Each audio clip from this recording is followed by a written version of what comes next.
For today's video, tikoy latik or tangway. We have here 3 simple ingredients: 1.5 kg glutinous flour, 1/2 muscovado sugar, and 2 cups of cocoa milk. Just mix lang. Wala na ta nagakagud og lubi kay nanay ready nga available sa market nga pure lubi gata. Nami suki ana. So less hassle na siya kay pure gata jud na siya then fresh jud nga lubi. Add 5 cups of water gradually. Ayaw lang siya ikalit kay basin makuratan. Bitaw hinay-hinayon lang nimo na siya bubo until ma-reach nimo ang consistency nga dili siya lasaw then dili pud siya lapot. So tama-tama lang siya kay para inigingkit nimo unya mag inat pod ang imuhang tikoy. Sa Ilocano, ang term ani niya is tangway. Pero kay para masabtan sa tanan, ginatawag na ko siya tikoy latik. Kay mura siya tikoy nga nay latik sa babaw. Ayaw di ay kalimot og coating ani ato ang ilalom sa ato ang tray para dili mo pilit unya inikuha nato kaluto. Dayon sa laon nato para mawala ang mga buo-buo. Tanggalon nato ng way labot sa tong kinabuhi kay gasamok-samok ra na sila. Bitaw ay.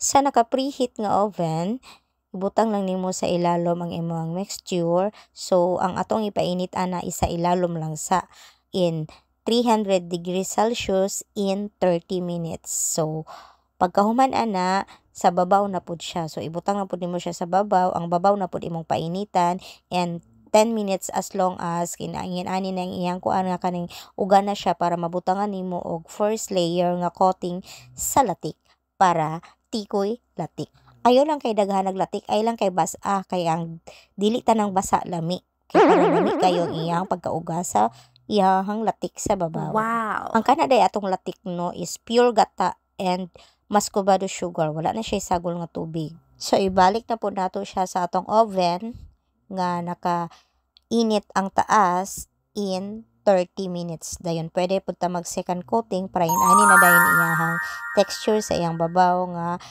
medyo baga-baga ang iyang latik. Then another 10 minutes na po until mag-uga siya. Ayaw jud tag undangi kung dili mag-uga ha. Bantay undangan na nimo.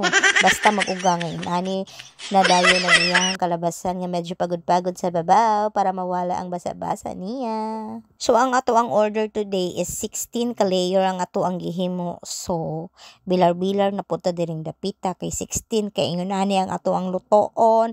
Ato pa na siyang sliceon ato pang puston. So ang pag-slice ani siya is gunting ha, dili pwede luwag kay mabali taw na yung luwag, guntingin kina siya te. Kung maura na siya karong adlaw, follow for more only from Jang's Kitchen.